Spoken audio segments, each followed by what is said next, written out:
wabarakatuh. Hai dan halo Sobat Data, jumpa lagi di Topik Tempat obrolan pojok statistik, di mana pojok statistik sendiri merupakan tempat asyik belajar statistik.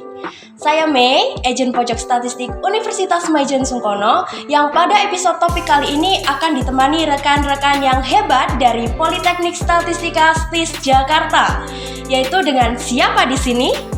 Saya Heca. Dan saya Fatih. Oke, gimana nih kabar kalian berdua? Alhamdulillah baik. Ya, oke. Semoga selalu baik dan penuh semangat ya tentunya. Nah, kali ini kita bakal bahas topik yang sering banget jadi perhatian, yaitu tentang kemiskinan, khususnya di Kota Mojokerto. Di sini sudah ada Heca yang bakal cerita soal kondisi kemiskinan di Kota Mojokerto, dan juga ada Fatih yang bakal bahas lebih dalam tentang kemiskinan dan beberapa aspek. Tapi jangan keburu suntuk dulu ya kan teman-teman. Karena walaupun kita diskusi berbasis data, tapi di sini kita pakai mode sersan alias serius tapi santai. Ready? Go! Heca, kalau kita ngomongin Kota Mojokerto, sebenarnya kondisi kemiskinannya itu gimana sih sekarang? Jadi gini Mei, di tahun 2024 jumlah penduduk miskin di Kota Mojokerto sekitar 7,43 ribu jiwa atau 5,57% dari total penduduk di Kota Mojokerto. Kalau dibandingkan dengan tahun 2020, terjadi penurunan angka kemiskinan loh, di mana angka kemiskinan di Kota Mojokerto tahun 2020 sebesar 8,09 ribu jiwa atau sekitar 6,24%. Jadi selama 5 tahun terakhir dari tahun 2024 ke 2020 terjadi penurunan jumlah penduduk miskin sekitar 0,66 ribu jiwa penduduk. Oh, jadi sudah turun ya jumlahnya. Tapi aku pengen tahu, masyarakat yang masuk dan bisa dikategorikan miskin itu jika diukur pakai apa? Nah, ukurannya pakai yang namanya garis kemiskinan. Intinya, kalau pengeluaran seseorang per bulannya di bawah dari angka yang ditetapkan, maka ia akan dikategorikan sebagai miskin. Di Kota Mojokerto tahun 2024, garis kemiskinannya ada di angka Rp610.968 per kapita per bulannya. Angka ini lebih tinggi dibanding Provinsi Jawa Timur yang berada di angka Rp536.122 per kapita per bulannya. Jadi bisa dibilang standar biaya hidup Kota Mojokerto sedikit lebih tinggi dibandingkan dengan 38 kabupaten kota lain yang ada di Provinsi Jawa Timur. Berarti bisa dikatakan kalau kebutuhan pengeluarannya cukup tinggi juga ya. Tapi untuk saat ini Kota Mojokerto berada di peringkat berapa sih tingkat kemiskinannya? Peringkat persentase penduduk miskin di Kota Mojokerto berada di peringkat 6 dengan tingkat kemiskinan terendah dibandingkan dengan 38 kabupaten kota lain yang ada di Provinsi Jawa Timur. Nah, dari pernyataan tersebut, kira-kira apakah ada alasan yang mendasari sehingga menjadikan Kota Mojokerto bisa seperti sekarang ini? Ada alasannya dong.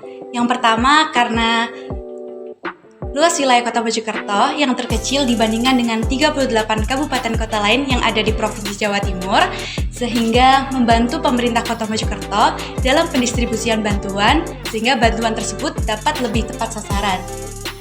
Alasan yang kedua yaitu akses infrastruktur yang lebih baik dari tahun ke tahun, seperti adanya bus Transjatim, adanya akses tol yang baik, dan ada stasiun. Kemudian, alasan yang ketiga yaitu kualitas sumber daya manusia Kota Mojokerto yang baik, di mana diukur dari Indeks Pembangunan Manusia yang dihitung oleh BPS berada di angka 81,76. Oke, sekarang kita move ke Fatih nih, yang akan menjelaskan kondisi kemiskinan di Kota Mojokerto dari 3 aspek, yaitu aspek pendidikan, kesehatan, dan pekerjaan. Dimulai dari yang paling dasar aja dulu deh. Jadi untuk aspek pendidikan penduduk miskin di Kota Mojokerto sendiri bagaimana?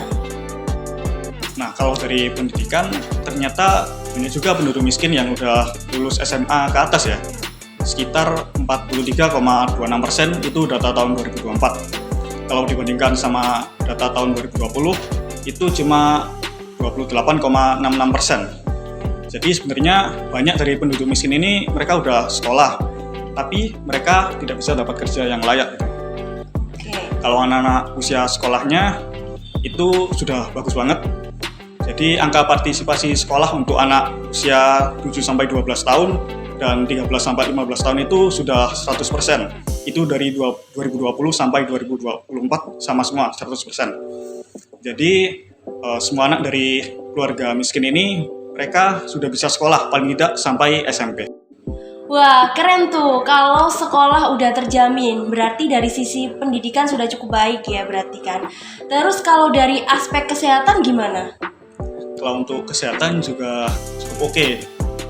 Kalau dilihat data tahun 2024 itu, sekitar 97,58% penduduk miskin udah punya jaminan kesehatan. Jadi kalau mereka sakit itu, mereka nggak terlalu khawatir soal biayanya. Itu penting banget biar mereka nggak makin jatuh ke jurang kemiskinan gara-gara biaya berobat. Iya sih, benar. Setuju banget. Jadi biar mereka nggak makin terbebani gitu ya sama biaya kesehatan. Nah, lanjut ke aspek yang terakhir, yaitu pekerjaan. Gimana nih kalau di aspek pekerjaan? Nah, kalau soal kerja, penduduk miskin usia 15 tahun ke atas itu yang bekerja sekitar 47,6%. Tapi masalahnya, ini lebih banyak yang bekerja di sektor informal, yaitu sekitar 25,02%. Sedangkan yang di formal itu cuma 22,58%. Nah, pekerjaan informal ini kan biasanya nggak terlalu stabil ya. Jadi itu jadi masalah tersendiri di sana. Jadi tantangan gitu ya. Iya. Nah, tadi kan disebutkan kebanyakan bekerja di sektor informal. Iya. Apa sih sektor informal itu contohnya? Contoh pekerjaan di sektor informal itu misalnya yang kerja serabutan gitu, kayak kuli bangunan atau kuli panggul di pasar. Oke, jadi kalau kita rangkum nih ya, jumlah penduduk miskin di kota Mojokerto memang turun selama kurun waktu 5 tahun, yaitu dari tahun 2020 ke tahun 2024. Tapi garis kemiskinannya naik karena seiring kebutuhan hidup yang juga semakin mahal. Kalau dari sisi analisis kemiskinan berdasarkan ketiga aspek tadi, pendidikan dasar udah bagus banget karena anak-anak miskin semua bisa sekolah. Jaminan kesehatan juga hampir semua punya.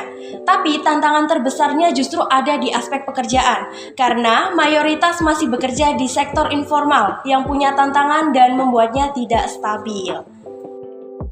Finally, kita udah asik ngobrol dan diskusi sampai semua pembahasan tuntas dibahas. Terima kasih banget buat Hecha dan Fatih yang sudah nemenin sharing hari ini. Dan terima kasih juga buat Sobat Data yang udah setia mendengarkan episode topik kali ini. Semoga obrolan santai ini bisa membuka wawasan baru, bikin kita lebih peka, dan sama-sama ikut peduli dengan isu kemiskinan di sekitar kita. Ya kan teman-teman? Sekian, sampai jumpa di episode berikutnya. Wassalamualaikum warahmatullahi wabarakatuh.